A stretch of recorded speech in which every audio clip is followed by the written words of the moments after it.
We just take it a game at a time. That's been our motto and our mindset, over the last 6, 7. We've just one game at a time, one day at a time. That's all we can control. We obviously know we'll need a little help from some other teams, but as far as what we can control and our destiny is, we know we can go out and compete and try to win every night. And we know we're capable of doing that. So we just take it a game at a time, keep that same mental approach of, keep building on, the success we've been having. Don't get tired of it. Other people have also said, one day at a time, one game at a time. Scott has said it. Has that been the approach previously, or is that something new that's come to this team this season? It's been an approach, but we literally play every other day. So you kind of have to approach it literally as a day at a time. We schedule so crazy year, so it's going by so fast. You can't be stuck on what's happening last game or whatever. You just gotta dwell on that day, whether it's practice, whether it's an off day. Focus on getting better, and then the following day is always a game day. So just making sure your mental's right and you're ready to go. We just been constantly building on it and trusting the work we've been putting in on days we can't get work in, and we come out and know that at this point in the year, everybody's hurt, everybody's banged up, everybody's tired. It's just a matter of who wants to come on. Fred? Hey, Brad.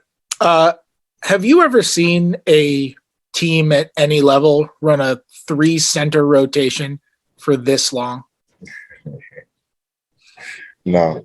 What is your reaction to seeing that happen and having it actually work well for you? It keeps us with fresh bigs in the game, but it also keeps teams on their toes because we get some versatility out of all of them. We get something different out of every big. A-Lin is a big-time screener, catch-finish guy, block shots. Gaffer's more lob threat, block shots, and Rolo's a hook king. So we got a nice versatility of bigs, and like you said, I've never seen it last this long.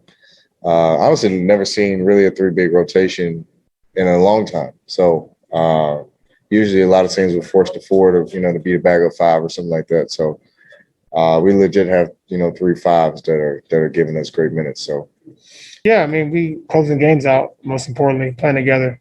We have some stretches throughout the games where we, teams make runs, but one thing we do is we execute out of timeouts, doing a better job of that. And closing quarters well, and finishing games as well. Fred? Hey, Russ. Obviously, super rare that you guys have played a 3-center rotation for such a long time. What has that been like? What kind of element has that given you guys to be able to rely on 3 guys in your rotation who will play that position? Oh, it's been great, man. Congrats on the win tonight. You guys are currently 24-33 right now. With this late into the season, you guys are tied with Chicago right now as far as that 10th spot for the play-in tournament. What types of things are being said right now to kind of keep you guys motivated with, this chunk of the season left, sitting where you guys are right now? Nothing, actually. We just going out and competing. We get a chance to have a lot of people healthy at the same time. It's good for us. We're just trying to take care of home, taking one game at a time, and that's all we can do. Congrats on the birth of your son. Thank you. I heard you talking to, Drew Gooden and Justin Kutcher about saying, last time you had your daughter, you got on this role.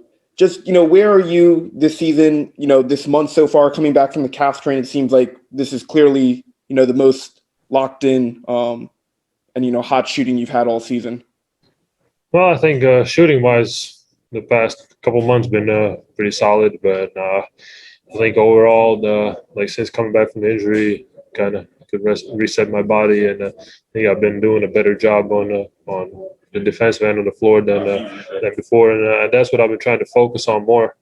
And on offense, when the shots come to me, I take them. If I don't, just give my best I got on defensive end. I would like to ask you, from your perspective, what did you notice as the biggest growth of your team especially in the last 5 games? I think it's just the energy we playing our game. We're not trying to kind of adapt to what the other teams are doing. And, on defense, the energy's been there. And I think that's the biggest thing.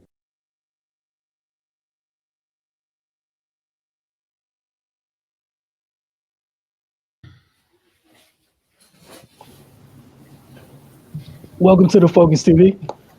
As you guys heard, the Washington Wizards, they're off to, they've been doing pretty well lately.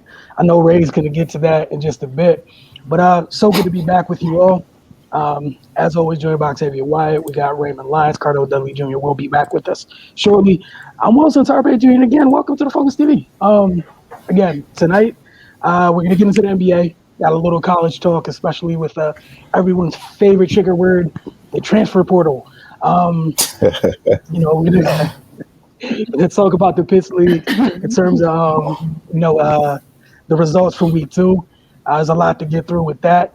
I told you guys last week that DC United, they had their opener since the last time we spoke to you guys. So I'm looking forward to talking to you guys about that. Definitely enjoyed it. Some exciting moments here and there. Again, only one game. But Ray, we're going to start with you, sir. What's going on with your Washington Wizards and this win streak of theirs? Yeah, man. I was sitting on a 5-game win streak. And it couldn't have come at a better time. They're kind of fighting for their play-in lives right now. And Chicago's keeping the pressure on them. They've been able to stay afloat even without Zach LaVine. So, it's imperative that the Wizards continue to string together wins. But yeah, like I said, they're sitting on 5 in a row right now. They beat OKC last night, and it was it was a win. We talked about it at length on Wizards Outlook. It was they had to scrape that one together, but all's well that ends well, and they pulled it out. They're going to be hosting Golden State tomorrow night. And we already know what comes with that. Steph has been on a unbelievable roll to say the least. So it's really going to test where the Wizards are right now. Defense has been a struggle for them for the majority of the season. They're going to have one of their better games on that end of the floor tomorrow, because if they don't, Steph is capable of putting their lights out by himself. So they need to be locked in. They need to be prepared. It'll be the first game with fans this season. They said they're going to have about 2,000 fans in the house. So that should be exciting. That should give them a little boost of energy. Excuse me. Just having any type of authentic fan noise in the arena. They've been pumping that that artificial noise into the stadium. So I think it'll be good for them to see some actual people in there cheering them on. But yeah, man, they've been consistent, man. Wins are wins no matter who they're against. They have had a little lull in their schedule as of late, but they've been taking care of business. So it's not too much to complain about. Even they have been up and down. Some of them have been ugly wins, but I'll take those. I'll take an ugly win over an ugly loss any day. You saw in the presser they talked at length about the 3-center rotation. That's a unique situation, but like Brad and Russ said, each guy gives them something different. Alex then he starts the games. He's for the last couple games he's gotten off the pretty quick starts, and then of course with the acquisition of Gafford and what he gives them. That was a huge acquisition for them, because he gave them what they hadn't had since Thomas Bryant's injury, and it's something that they sorely needed. And of course, Robin Lopez, he's been on a hell of a roll, being super efficient with his hook shot. And I mean, as simple as it looks, teams can't deal with it. We saw him get double teamed. And people got to plan around it, man. It just opened things up for other guys. So, I mean, yeah, it's good news, man. Good news in the Wizards realm. Hopefully they can keep it up. Tomorrow that's going to be interesting to watch. Last night we saw them kind of play down to their competition at times, but to their credit, we've also seen them kind of step it up when they had to at different points in the season. So, Golden State, they're on the other side of the league. They're fighting for a playing spot as well. So they're going to be juiced up. So, it's just going to be fun to see how the Wizards deal with that situation. And I'm looking forward to it. Man, how about that? All those weeks of negativity, some optimism from Ray and the Wizards, huh? I like how you said I love. they're in the mix for the play-in game, not the playoffs yet. But that's a new thing. And there it goes. All right, Cardo. With the college segment, I know you want to talk Always about one, everybody's man. favorite trigger words, the transfer portal. What you got for us, man? First of all, just bear with me. It's a lot of names. As of today, there are 1,420 players in the transfer portal, and we're not even out of April yet. So, yeah, it's getting ugly. But just some local players that graduated from high school from the area, that have transferred and committed. I didn't do the players that are still looking yet. I'm waiting for them to commit. Then I add them to the list. Chris Lights, former Gonzaga star, he transferred from Miami, committed to Arkansas. Noah Locke, McDonough, former McDonough standout, transfer from Florida to Louisville. Maryland got Daryl Moselle. He's in the portal, but he's also, testing out his draft prospects as well. This year you could do both. Xavier Johnson, transfer from Pittsburgh to Indiana. Daniel Oladapo, former Bladensburg All-Met player forward, transfer from Oakland, and he'll be suiting up at Pittsburgh.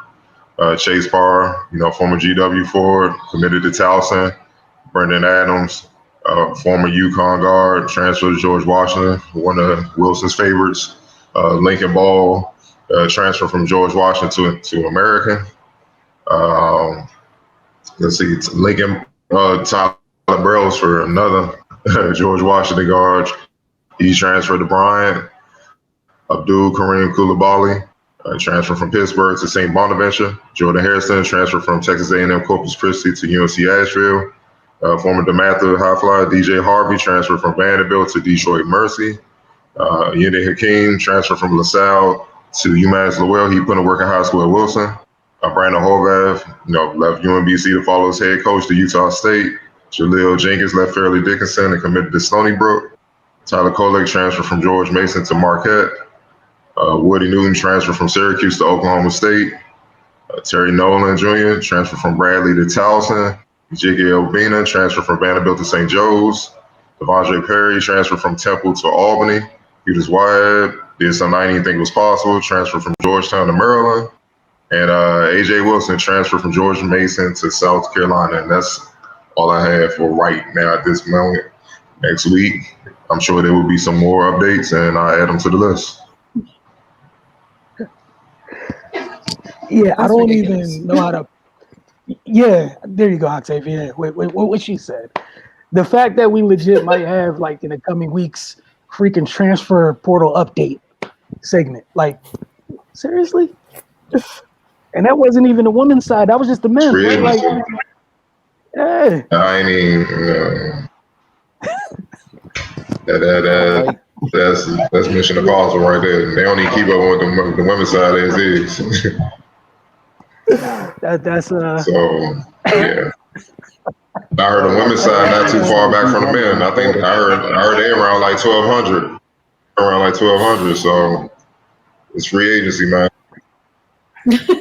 Free agency. Take I your don't want pick. to hear, and I know I got a lot of people in my comments. I be having a lot of people in my comments about that, talking about, man, it's coaching, not coaching. Nah, don't get me wrong. It's a percentage of it because coaches lie. I'm not gonna sit up here and lie, but no, it's a bunch of kids not trying to be accountable and compete.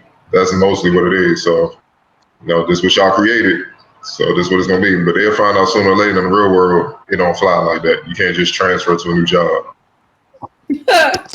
Good luck if you can. If you can do that, let me know how. man, that's crazy. Like, oh man, all right. I'm gonna continue to try to wrap my mind around that number during the break.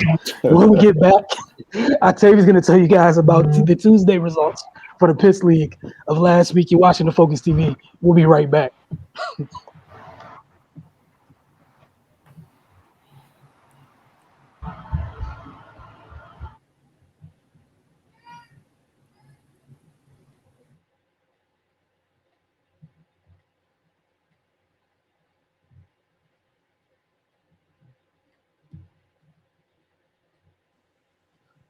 Welcome back to the Focus TV. As promised, Octavia. This is week 2 results from the P.I.T.S League. You got Tuesday, I got Thursday, so the floor is yours. Excuse me. Yes, indeed, I do have Tuesday's results, and they are the following. VA Magic beat No TME ENT 78-47. Sheesh. Justin Tuckinson led VA Magic with 32 points, and Ali Hanzi had 20 points for the losing side. Team Soul Runners continued their undefeated start by beating Who Got Last 73-44. As we can see, there have been some blowouts. Edwin Drew led the way with 21 points, and Herschel Grant had a game high of 26 points in a losing effort. Quiet as Kept beat TSJ Elite 62-52 to move to 3-0. Antonio Sherrod had 25 points for Quiet as Kept, and Lucky Jones had 11 points for TSJ Elite. Bottom of the 5 got their first win of the season with a 74-69 victory over Baseline. Jalen Gibbs had a game high 24 points in the win, and Troy Dockett led Baseline with 19 points. All-Star Investments won a close one against Rome Reloaded, 77-73. Christian Bujai and Derek Payne had 22 and 19 points respectively to lead. All-Star Investments, Byron Musahan led Rome Reloaded with 22 points. Andre Fox and Nick Griffin also scored 15 apiece in the loss. Black Power rode to their third straight win with a 77-32. Yes, 77-32. Dismantling of Power Movement. Rayson Young led a balanced attack with 14 points. Peyton Gray chipped in 12. Jamal Muhammad, led Power Movement with 13 points. Nella's group also moved to the 3-0 club with a close win over Team SBQ 71-66. Miles Gillette and Antoine Davis had 29 points and 23 points in the win. Calvin Lee Jr. led Team SBQ with 21 points. Run and Gun got their first win of the season by beating Sames Ballers 84-81. Warwick Godwin had 27 points in the win. And Jarrett Gray also chipped in 23. Sames Ballers were led by Jamal Jada Brown's 26 points, and Andre Washington also had 19 points in the loss. Deadstock DMV won a tight one against JNR's Mob 74-70. Noah Hartung and Jonathan Sula paced the winning side with 13 points apiece. Deontay Twyman had a game high of 25 points in the loss. Team J beat Grind Time 68-56. Dontre Smith scored 25 in the win, and Jeff Burrell also had 25 in a losing effort. Gifted Athletes won their first game of the season by beating No Mercy 72-56. Ed Dyson had 19 points. Dave Sanders and Terrence Keels chipped in with 15 apiece. No Mercy was led by Thayer Vance and Chris Tynes, scoring 20 points each. Last but not least, to round up Tuesday's schedule, 18 won a close one over Team BK 58-56. Antonio Wright led the 18 with 18 points, and Jalen Jordan had a game high of 25 points in the loss. All right, so we'll move on to Thursday's results. Black Power moved to 4-0 with a 68-60 win over the hometown favorites. Donnell Graham led the way with 16. Levante Sanders chipped in 11. For the winning side, Robert Kinsey had 18 in the loss. Silver Mystics and Most Hated, they're the first teams this season to end in a tie. I'm gonna run that back. Silver Mystics and Most Hated are the first teams this season to end in a tie. That's not the only thing they share. After that tie, both teams have an identical record of 0, 2, and 1. Oh, that's crazy. Daryl Sanders and Jamaica. Sorry. I'm sorry. That's wild. I'm sorry. Yeah. No, you're good. I was typing this and it took me like 3 minutes. St. James not playing. Get off the court. St. James not playing. They're like game over, Sam. It's game over. Y'all can settle this outside, back where y'all at. Find an outdoor court. We ready to go. I don't know what to tell you. Flip a coin. Who Man, wins? that's what the standings look like in soccer. 0-2-1. That's tough. Daryl Sanders and Jamil led the Silver Mystics with 28 and 25 points respectively. Fabian Beard led Most Hated with 25 points, and Brandon Sims chipped in with 17. But again, that's wild. Both teams are 0-2-1. That's definitely one to remember. All right, Deadstock DMV also joined the ranks 4-0 with a 62-45 win over Team SBQ. Ronald Leach had a game-high 28 in the win. Calvin Lee led Team SBQ with 16 points. Team Pressure held off Team BK 51-50. Ethan Murphy had a game-high 18. Jalen Jordan had 15 in a loss. All-Stars Investments made it 3 in a row to start the season with a 57-42 win over Dream Team. Jimmy Jenkins had 18 in the win. Darshawn Johnson chipped in with 16. Tarek Felder led Dream Team with 13. Gifted Athletes beat TSJ Elite 67-51. KJ Arrington led all scorers with 30 points in the dub. Stephen Davis and Austin Vereen scored 14 and 12 respectively for TSJ Elite. Team J beat Power Movement in a close one. It was 63-61. Dontre Smith led all scorers with 22 points. Izzy Smith had 19 in a loss. Grind Time handled No Mercy 81-55. Darrell Armstrong and Jeff Burrell had 24 and 23 in the win. Thayer Vance led No Mercy with 15 points. Sam's Ballers got back to 500 with a 72-58 win over 18. Jamal Brown, Omar Strong, and Reggie Sims all had 18 in the win. Antonio Wright led 18 with 19 points. Quiet as Kept beat Nellis Group 60-49. Bruce Spruill had 19 points in the win. Steve Perry led Nellis Group with 17. Team Soul Runners held off the Dreamcatchers on their way to their fourth consecutive win. 67-60 was the final in this one. Khalil Jabby and Ed Drew had 15 apiece in the win. Sam McConnell had a game-high 25 in a loss. A&R's Bob, like Sam's Ballers, also got back to 500. They beat CNC Image 84-72. Deontay Twyman had 23. Bryson Tucker added 18 for the winning side. Trey Kelly had 23 in the loss. And Robert Harris also had 15. And that's going to wrap up the P.I.T.S League Week 2 results. We're going to head into our second break. When we get back, talk a little DC United. Got some extended rapid fire, so that should be fun because sports has been crazy the last 72 hours. And I can only imagine what Cardell has for us. But you're watching the Focus TV, and we will be right back.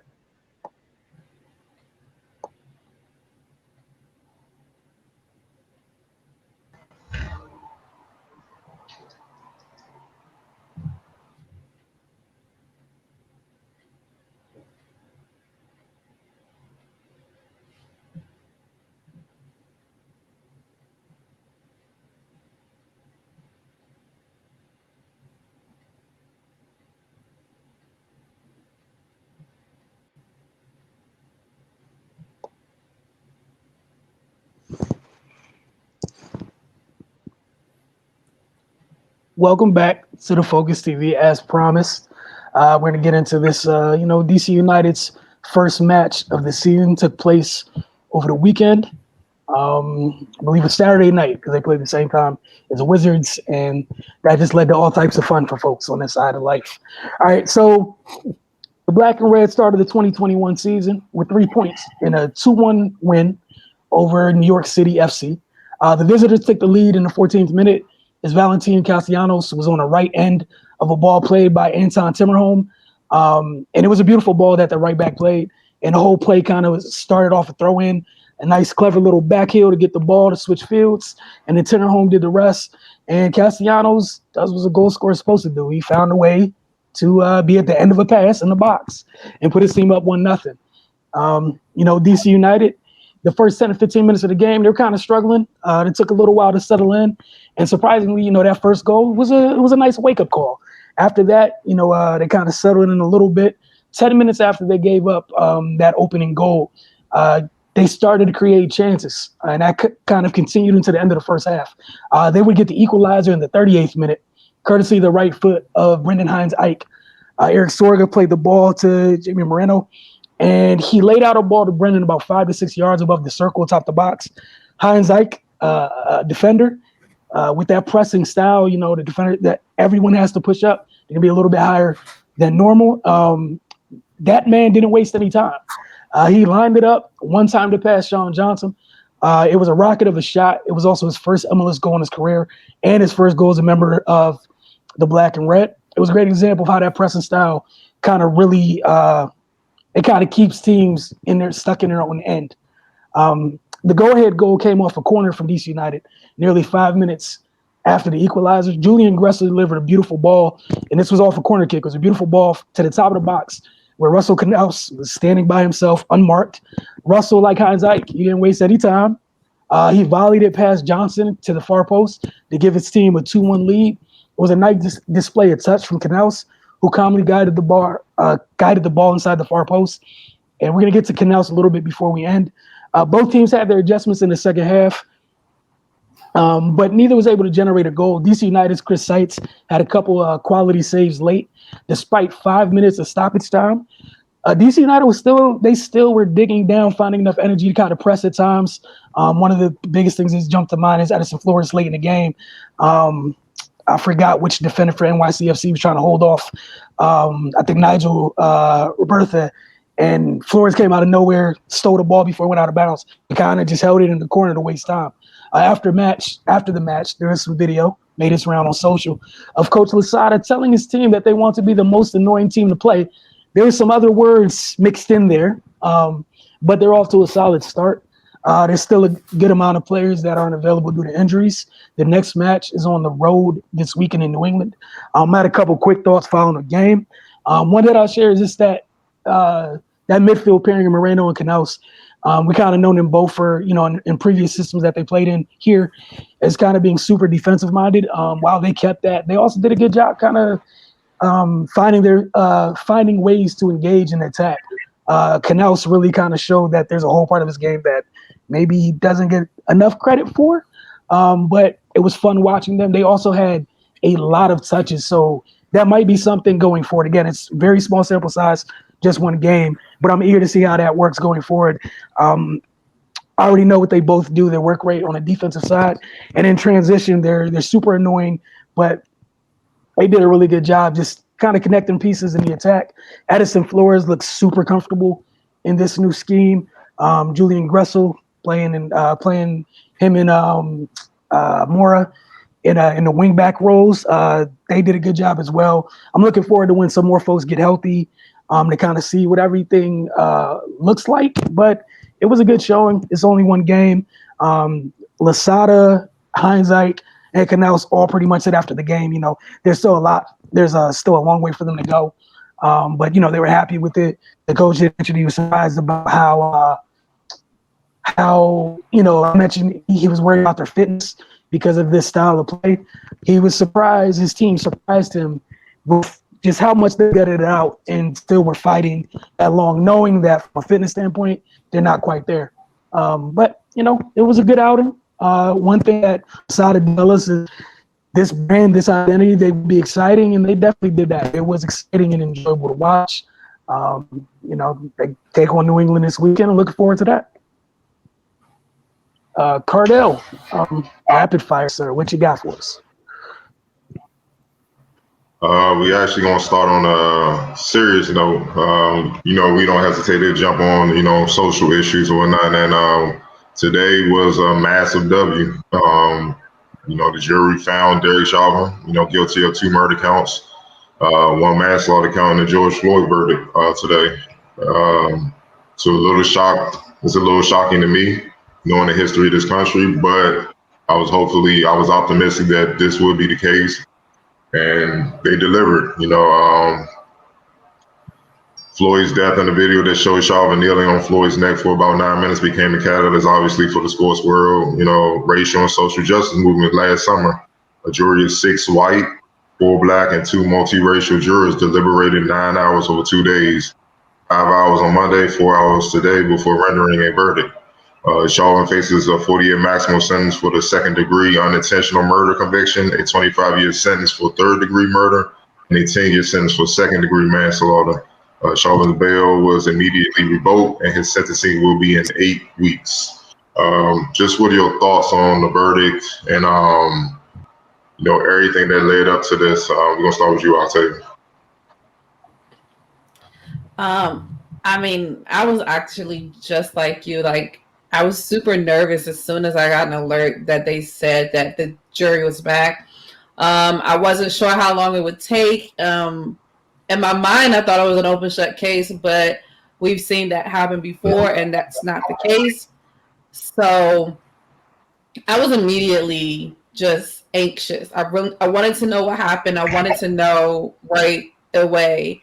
And it's crazy how you can be so anxious and so pessimistic as well as looking at as much as I was optimistic looking at the case, I was still pessimistic just because of everything we've gone through in cases similar to this.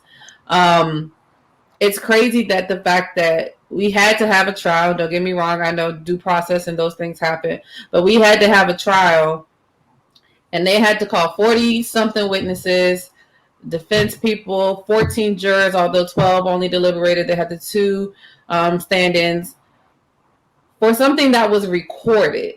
Like, it was plain as day. I personally have not sat and watched the full video that ever came out. I just can't bring myself to do it. I've seen bits and pieces. I've seen stills, shots, and pictures. And watching the trial, just to actually see the evidence that they put out there and the pictures and things. The one picture, like, just to see him with his knee on his neck and he had his hand in his pocket, like it was just so casual. Like I gotta do this every day. It's just so mind blowing and just so, it made me so angry, honestly, that we have to have this whole hoopla and this whole thing for something that is clear as day what happened. But at the other side of it, I'm optimistic. I know that a lot of people are thinking like this had happened, this is the end, we're good, we're well on our way. And I know that this is only like the first baby step when it comes to this type of issues in America with us Black people. I can only still celebrate the win that we get and then make sure that we continue to do what we've been doing this past year with protesting, trying to get better reforms, trying to get better people in the office, everything. Just the fact that a year ago today, we had a different president, and that president, I'm pretty sure, never even crossed his mind to pick up a phone and call anybody that was related to George Floyd. And the fact that the president that we have now has already done that. He did that, as soon as they said that the one place that he went outside, because you know how he is with masks and everything, was to go see them in Houston. He called them after the verdict was done. He talked to them earlier just to see a president that is informed and wants to be a part of the American people's lives and our daily struggles that we go through is refreshing to see. But again, I wanted to keep going. I'm happy for the verdict, although, like a lot of people said, I don't like to celebrate somebody else's demise as far as him going to jail, but I'm happy that justice was served. The next step is, because a lot of people forget that there were 3 other cops involved in this situation who still have cases and charges pending. They said that possibly it would be in August, but who knows? This may trigger for them to get plea deals, seeing the response that Chauvin got. So I'm still kind of overwhelmed with the whole situation. I'm just trying to come to grips that it actually happened, and just hope that we can continue to push this forward just so we can have equality. Because we're not asking for more than that. We just want to be equal to our counterparts. We want to have the same opportunities and the same, lives that, they get to live. I don't want to have, I don't have any kids. I don't want to have this talk with my son one day and tell him how to interact with the police, but I know I'm going to have to. So I hope that this at least starts pushing us further and further in the right direction. All right. Yeah, man. I'm of course I'm glad the verdict came in the way it did. It was like, if I don't see this going any other way. I mean, of course I know it's possible given the history of what's happened in these type of situations in this country, but like they didn't even try to put up a competent defense. Like in the closing arguments, the dude was talking about aliens and cookies and whatever nonsense he was bringing up. I'm like this is honestly it's a mockery of the justice system, man. Like to even have to go to these lengths to do this, but you know, happily the verdict came in the right way. But you know, I'm just at a point in my life, honestly, where I'm not celebrating the bare minimum, man. Like this is ridiculous. Like there's been too many times where this thing has gone the wrong way. You know, George Floyd, this situation went how it should have, but we still got Breonna Taylor to deal with, so many others. So, you know, until we get to a point where this is the standard of how these situations are being handled, and we're not on pins and needles worrying about if a man is going to be convicted when there's 9 minutes of evidence of him being careless with another person's life, then I'm just not going to be satisfied. You know, and kudos to you know, to everybody that used their platform and spoke out. You know, I don't think that we would have gotten here without the massive response, and that's the part that's scary. You know, you basically needed the entire world to say that, hey, this is nonsense for this thing to go the way it should have. And you know, I mean, it's hard for me to find words because this has been a reality since I've been alive. You know, I saw a meme that has been circulating saying the only thing that's changed since Rodney King is video quality.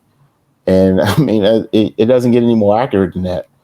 You know, like when you think about that situation, those guys were recorded at length, mercilessly beating this dude, and they and they were found innocent. Like, so I mean, it is a positive step in this this George Floyd Act that they're trying to get written into law. That would go a long way in kind of you know, trying to get a grip on this police situation, man. I think a lot more things need to be done. The qualified immunity discussion has been had at length. I think that should be a no-brainer that needs to go. And you know, there's been things circulating about you know, people suggesting that, you know, cops lose their pensions when they do reckless things on the job. You know, maybe that'll make you think twice affecting your money. Like I know you're not going to change people's hearts. People are going to be hateful. There's going to be racist people in this world. That just is what it is. But once you start affecting people's livelihoods and their quality of life, that'll make them reconsider some things. You know, I don't think there's a racist person that hates Black people more than they like their own comfort in you know, in income. So yeah, man, I know I was kind of all over the place, but you know, this is just something I'm really tired of having to talk about. And you know, hopefully we get to a day where, you know, this is no longer a conversation that needs to be had. But until then, we just need to keep the pressure on, man. And you know, hopefully people aren't complacent just with this one positive verdict. And you know, we continue to fight for the things that we know we deserve. And you know, maybe one day we will get to a point where you know, people actually fear repercussions for murdering somebody in the line of duty. Wilson. Yeah, it was a lot today. Just watching it, kind of waiting on for the verdict to come. Kind of like, you know, this stuff's happened so much. You know, in some cases, you almost build up a numbness to it, which is so sad.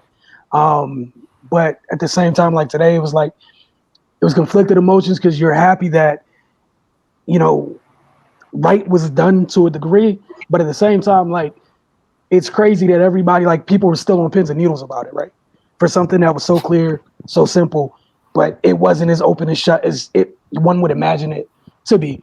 And like, I think that's the biggest thing. I'm not going to be too long. Like Ray said, it's kind of just pretty much about keeping the pressure on, because while this is one, and so that pressure is applied everywhere on a regular basis to multiple levels. And again, just want to commend everyone who's done so much work on the ground throughout from the beginning of time to now. to try to invoke change and just urge folks to continue to do just that. It's still a long way to go. There's crazy stuff that's happened tonight already since then. Not gonna bring it up right now, but yeah, it's it's like I said, it's just a weird place, at least for me personally, where it's good that Wright was like that's what should have been done, but it shouldn't even needed to go to trial. Like you saw it in the video. It was really nothing to discuss. Like Ray said, like I don't know what to do. The defense was talking about. There's not even anything to defend. But go ahead, Cardo. Yeah, one, obviously, like I said, I'm happy that the verdict came down the way it did. One, I'm happy that George Floyd's family will get some type of closure, some type of justice where they can try to get some peace out the situation. I know it don't bring back him, you know what I mean? But trust me, it'd have been far worse if he would have got off, you know what I mean? And so something like Octavia said that she just hoping we just want things to be fair for us. I mean, I'm past the point of even hoping on one. It's like I'm gonna take the fair. It's like I'm in rough mode. Like you're gonna respect me one way or another. You know what I'm saying?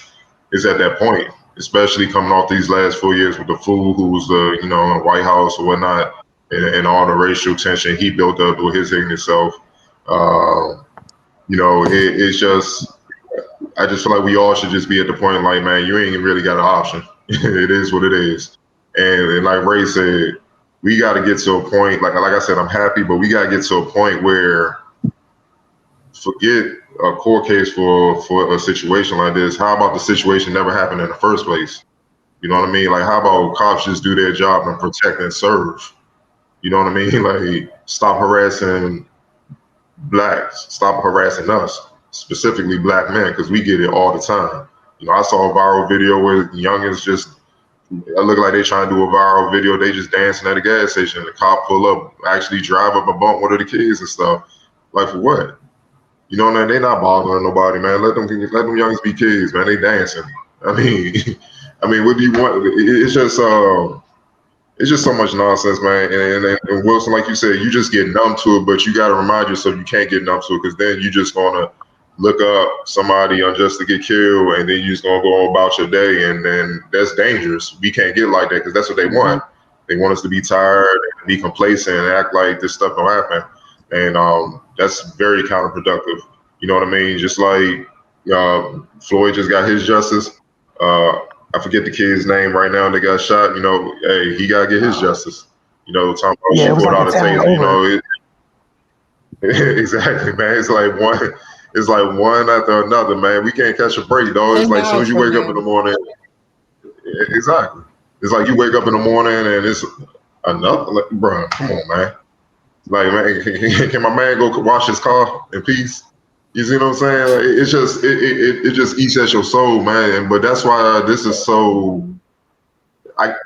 It's like a deep breath. You can exhale a little bit. You know what I'm saying? Like, all right, cool. I know we ain't tripping, because I know we not tripping where we know people should be guilty and they're being found innocent. They're getting off, and that's just where I'm at with it, man. Like I said, I'm more concerned about the family of George Floyd getting some justice, man, because that's who it affected the most. And at the end of the day, that's all that matters to me.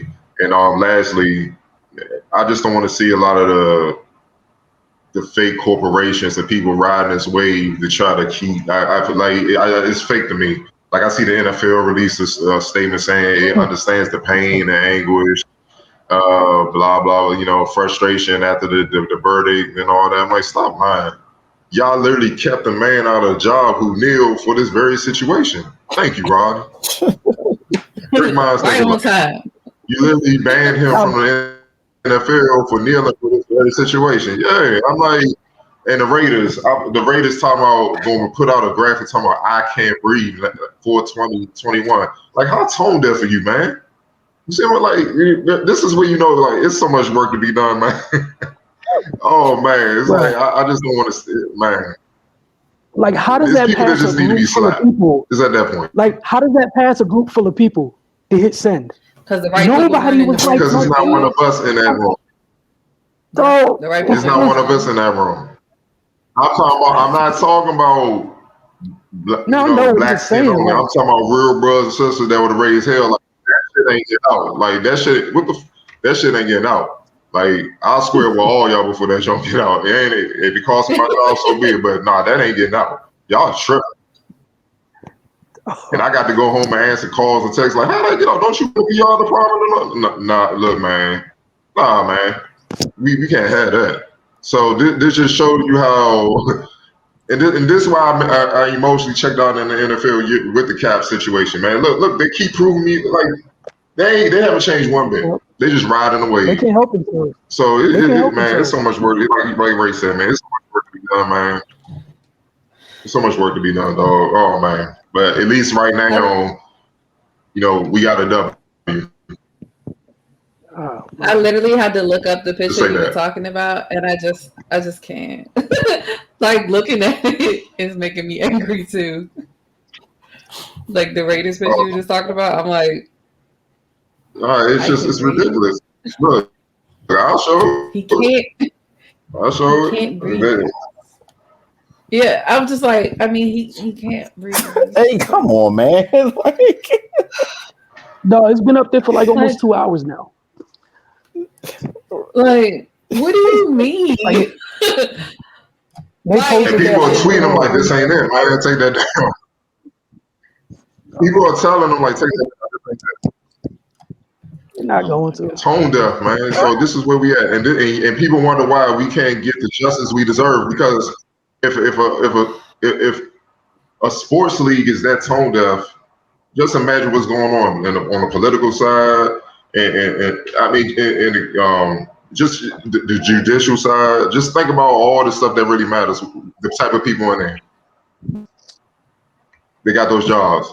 Come on, man, man. To be black in America, baby. I'm not gonna bring up what was said on air, but when y'all get a chance afterwards, please go see what Miss Pelosi said earlier. Like, what's the first sports question of the night? Because I've been out since her statement earlier. Yeah. Like, bruh, like, no. Oh, go ahead. First sports question, maybe the last one of the night. Yeah, that comment earlier, I was done. Been out of it since. I can't wrap my brain around it. Like I know, like in my mind, I already lowered the bar to like it's a very low place. How do you continue to find a way to get lower than the bar? Like we dig into like the center of the earth type levels of just you can't be that dumb to say something like. Go ahead, Cardell. What's the question you got tonight? My bad. Be quiet. Something that needs to be looked at that's really it has my attention. You know, we all saw KD go down, but now James Harden, he suffered a setback in his hamstring rehab. They said James Harden, who's expected to return to the Nets soon, they're calling it a setback in his hamstring rehabilitation, is now out indefinitely. Steve Nash said they're back to square one. We'll rehabilitate him and get him back whenever he can. And who knows when that will be. We'll support James and our performance team in getting him back in as best condition as possible. Hopefully that comes sooner than later, but there's no guarantee. He said that Harden experienced a setback Monday during the on-court rehab session and had an MRI on Tuesday, according to the team's statement. Nash said that Harden didn't fall, execute a specific maneuver that caused him discomfort. Nash said he just felt that he didn't fall, stumble, or anything out of the ordinary. He just felt something maybe in the ballpark of a strain. Then the scan revealed he did suffer a setback. So not much more to it other than just disappointment and that we have to rebuild and get him going again. Just what are your thoughts on, not just a lot of Nets players, but key players. They're injured and they're not really getting back to 100%. And playoffs is close. We'll start with you, Raymond. Yeah, man, this has been rampant. Like I don't know what's going on, man. Like, and you can't really blame it on the quick turnaround because a lot of these teams, it's been happening to people that weren't even in the bubble. So I don't know, man. I don't know if these training regimens needs to be revisited or or they just need to do some type of league-wide consultation or something. But yeah, this is getting out of hand. And as of course, first things first, players' health is our priority. But it affects the quality of the league and of the game. When the best players aren't available. It's like I said, that takes a back seat to the individual players' physical health, but they got to get a handle on it if possible, like, because this is something like I've never seen before, and yeah, man, it just sucks, man. It sucks for them personally because they're not able to play. It sucks for fans that are watching. It sucks for those franchises that are trying to compete and win games. So it's tough, man. It's tough. Yeah, I think some type of they need to have a sit down or something just to see what can be done or what's causing it, or just to see if they can readjust and get this thing to a better spot, because yeah, if it keeps up this way, them next round of CBAs might be even a little more difficult than they already gonna be. But yeah, man, I'm sure the owners don't want this to be an ongoing thing. So I'm sure they're going to work to get some type of resolution. But in the moment, it's really nothing you can do. Guys are going down, and you just got to deal with it as it comes.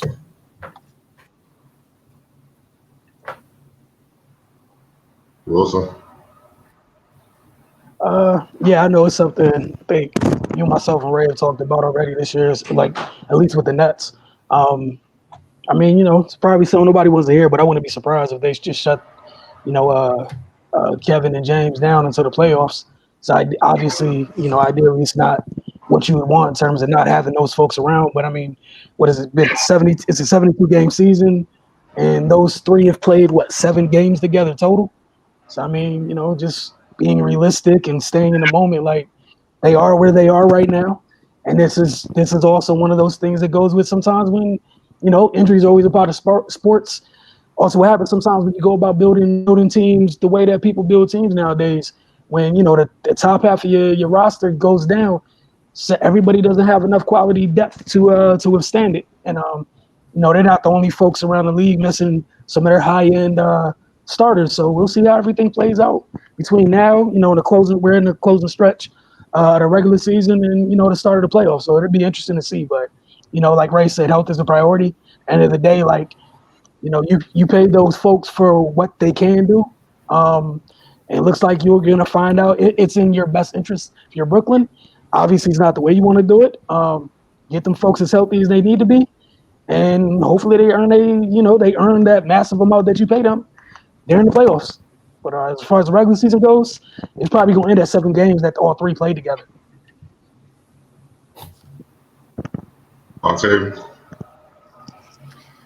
I mean, it's kind of crazy, like you just said, and we talked about last week, the fact that, that's really my only concern really with them. Like, we know the caliber of each player individually, but it's for me just seeing them play together on a more consistent basis. And obviously with these setbacks with both Kevin and James, we're more than likely not going to see that. And to even throw out there on top of that, don't forget LaMarcus Aldridge retired suddenly out of nowhere. Of course, for health reasons as well, that he decided that it was time for him to hang it up as well. But that's also another shift in the rotation. Trying to get DeAndre Jordan back into the, the rotation now, since he was out for all that time that LaMarcus Aldridge was there. So it's a lot of variables that can go on with them. And just the fact that, I mean, I don't really feel like they're not going to fall out of playoff contention, of course. But them changing their positions within, the East, it can happen because, they've been kind of losing some games recently. Right now they're playing the Pelicans. They're down 61-59. They lost to the Heat recently. They lost to the Sixers. They lost to the Lakers. So they've been having some struggle. And without having them there on a consistent basis, it's got to be hard. I mean, we know Kyrie can quote unquote carry a team. He's been doing it for a majority of the season because he's really the only one that hasn't had a serious injury this year. He's had those mental health break weeks or whatever he's had. But I definitely think they should be concerned. It kind of reminds me of, unfortunately, how the football season went. In the NFL, you saw so many injuries across last season. Of course, there was way more than what you see now because that's a contact sport. But it's crazy. I don't know if it's the trainers. Of course, they're going to say that it's the quick turnaround from last season to this season. I don't know if this is trainers. I don't know if people really take care of their body the way they say they do. Because that's another thing. Because you think about some of these older players who had the same turnaround ain't having these problems. One person I know for sure that I'm pretty sure he takes immaculate care of his body is Chris Paul. And he ain't really been having too many injuries himself either. And he's older than a lot of these players. So it just brings up a lot of different things for me. I don't know where they go from here. It definitely can affect a lot of things, not just this one team. I'm sure it's going to, affect the bottom line and the dollar. If we get to the playoffs and there's no Kevin Durant, there's no James Harden, there's no super Nets team for everybody to cheer for, there's going to be some question marks going on. So it's definitely a serious situation. Hopefully it's not something that keeps them out for too long, and they're able to get back into the game soon, even though we know that time is running out. Like the playoffs start basically tomorrow.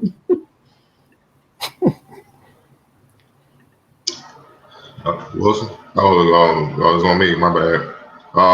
Yeah, I was trying to look up the strength and conditioning coach, but I ain't had time. But normally when it's like this, you gotta look at the training staff because they can't keep them on the floor. That's their job. You know what I mean? Think about it. I'll tell you, you brought up a good point. LaMarcus Aldridge, he retired because of his heart, but he said the last game he played with an irregular heartbeat. Oh, you supposed to pick that up because he carries LeVert. Got traded to Indiana, and they picked that up right before he was supposed to play, and they figured out something was wrong with his heart. He had that procedure that probably saved his life. Otherwise, we might have had, God forbid, another Reggie. Yeah, we might have had another Reggie Lewis type situation, man. You know what I mean? Yeah. Exactly. You see what I'm saying? And then I look at this. Spencer Dinwiddie, he's rehabbing his ACL. He's with Mike G. He's with Mike G, Drew Holiday trainer. Why isn't he comfortable being with in Brooklyn with the team? You gotta start looking at these things, man. It's like, I don't know. And a hot thing across the NBA is they hiring a lot of soccer dudes to be, physical, like trainers and strength and conditioning coach, because I guess they specialize in feet and ankles, but it's a whole nother portion of the body that I don't know if they understand because their expertise is in soccer, not basketball. You know what I mean? And Octavia, you said it, we grew up watching this type of season was every year, this grind like it. And it was more, it was 82. You know what I'm saying? And they wasn't getting the 2 weeks off for All-Star break, the back-to-backs taken away. They were playing this grind for real. They have a 4-day weekend, back to the grind. You know what I'm saying? They ain't going to playoffs. And those dudes was playing 82 games and stuff. They was fighting through it. So, you're going to get banged up when you play a lot of games, but they were fairly healthy. It was only a handful of players that took major injuries and stuff like that. For the most part, they were durable. And they selling us saying guys are bigger, stronger, faster, quick and all that, but they're not more durable. Something ain't adding up with better technology in their shoes and equipment and stuff. So why aren't they saying something that isn't right?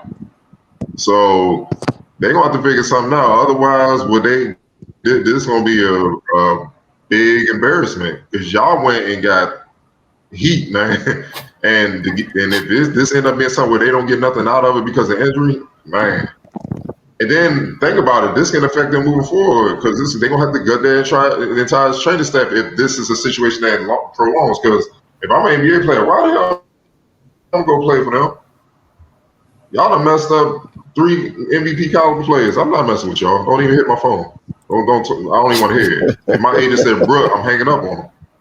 It's as simple as that. So, they got to figure out something. Person. Somebody named Jana Austin is at least an assistant for the Nets, assistant athletic trainer. And she came from the Pelicans. It was Apparently, at one as point. far as Jana Man. And Austin, Brooklyn Nets assistant athletic. Yeah, that was in December. And all I would say, and this is why I'm not a big fan of the whole going to get soccer folks for it. So just to throw it out there for most folks that don't watch soccer, whatever. For the most part, you never see soccer. Soccer's not a sport that you have back-to-backs in. No. At best, you might play. It's 3 days between matches. Let that settle in, and now let's think about the NBA. Who came up with this idea that it made sense, y'all? It doesn't make sense. Soccer. The folks the folks overseas, like in them leagues, we talk about the EPL, La Liga, and things like that. Those folks almost play like the days between matches. It's almost like the NFL. It's 7 days. What's it called? When I came here a couple weeks ago, talk about Coach Losada talking about the fitness of his players, dog, and he's talking about a slow build-up. That's how much they're running just to get your fitness back up, and they don't let you play back-to-backs or within 3 days or whatever like that. And God forbid, it's like a 3-day thing. You're off for another 7. It doesn't correlate. Like, it doesn't make sense. It just and the surface. Look at the surface. Soccer players are running on grass. Basketball players playing on a hard surface, running, jumping high as hell. You know what I'm saying? But I think somebody told me, I read somewhere, the soccer wave in the NBA started with the Warriors when remember Steph early in his career kept having those ankle injuries. So they brought a soccer specialist that deal with the foot and ankle, and then they started winning championships. So what the league do when you start winning? They start copying you, just like the 3-point analytics stuff. So all that, I'm seeing that's what's going on with the league and all that. So they just copying and not understanding that was what was holding Steph back. They needed to find a specialist, somebody that specialized in that, to get his ankles right, and it worked. But that don't mean they gutted the other trainers that do the other stuff like strength conditioning and different types of stuff to keep players healthy. That don't mean they fired them. He came on board to assist them. So. Hey man, look. All I know is they better be healthy come playoff time. It's gonna be an embarrassment. Because think about it. Those are three $200 million players. Unless they're only cool with being in a luxury tax for the next few years, I don't see but a small window for them to do what they're gonna do. And that's just the financial part of it. And there's that, and here's the other thing with those players, even going for to maintain and get through the rest of the season. I'm gonna take a wild guess. It's gonna be their own folks in that building, working with them. Like, everybody's not gonna be working with the same people to get back right. They're gonna have their own folks in there, because like Cardell said, that doesn't. How can you have that same trust? Like, you're gonna have your own folks in there with you to get through the postseason or whatever, because you can't trust what just happened. Like you said, Dinwiddie's working with Drew's folks. I wouldn't be surprised if and if it looks like something where everybody got their own person. What's the point of the status? But they need exactly what you need them for. Oh, that's crazy. Because that's this like some Grove used to do. Some Grove used to do that. You know what I'm saying? Like, especially after the Jordan years or whatnot, when he was working with Kobe and D Wade. Like, he talked about in his book. He said the main thing he would do is when he had one of them, he would make it very clear. Look, I need the training staff from the NBA to work with me and do what I say. Not I build up a program, then they just do their own thing because it's counterproductive. We all got to be on the same page.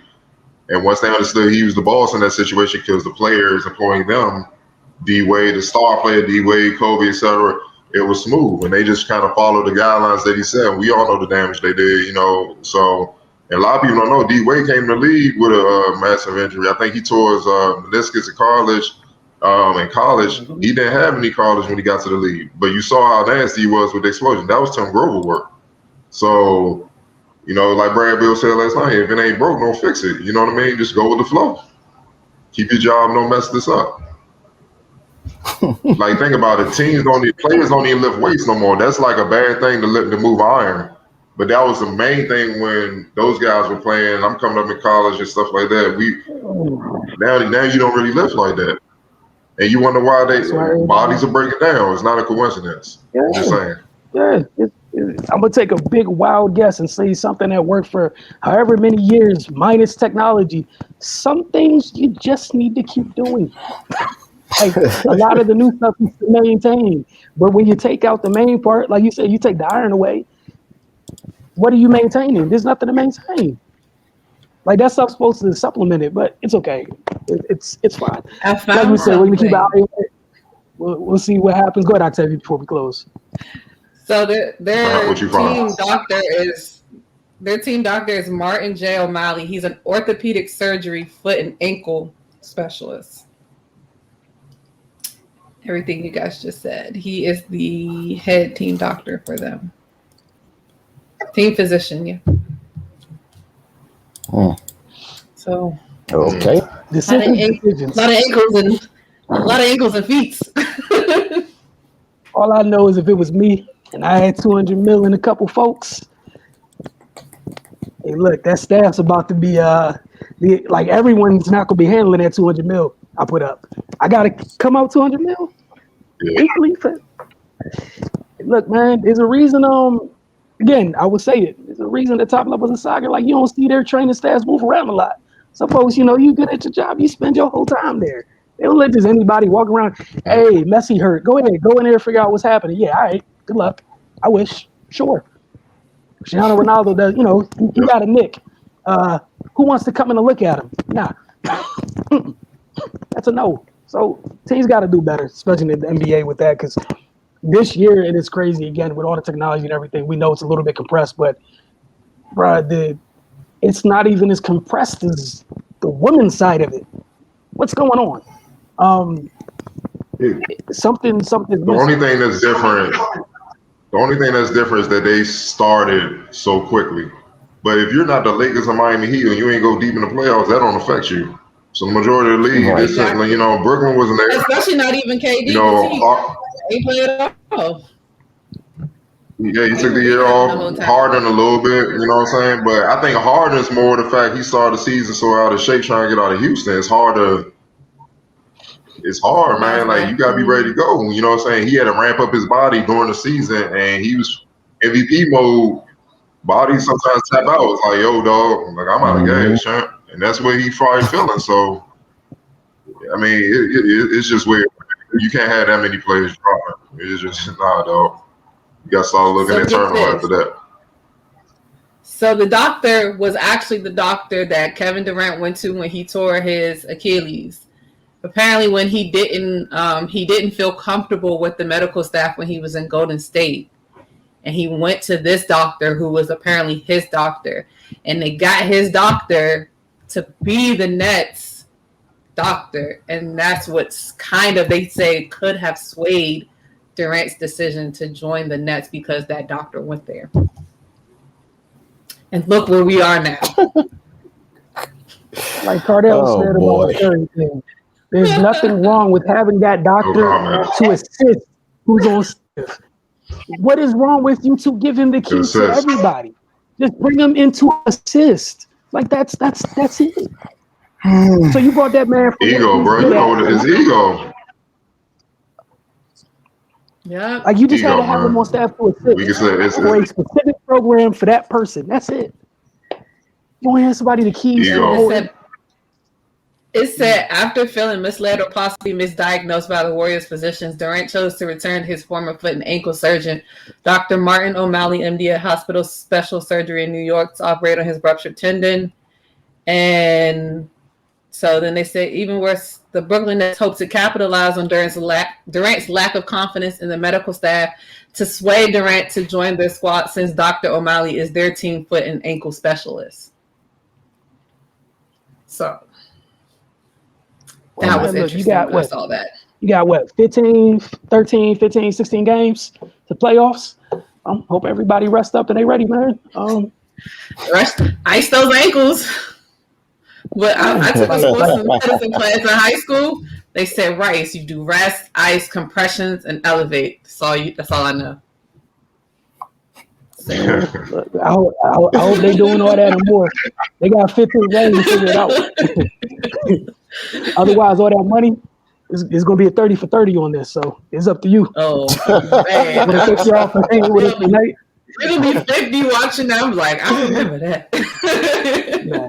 You're gonna remember it if everybody don't make it. If they start the postseason, it's just Kyrie out there, man. You're gonna remember it. So for Octavia, Cardell, Ray, and myself, I want to thank everybody for hanging with us tonight. We will see you next week. For the rest of the week, we still got things like Wizards Outlook. So we'll catch you guys in like literally tomorrow. We got Wizards Outlook. As Ray mentioned earlier, the Wizards take on the Warriors. So fun times. Y'all have a good night.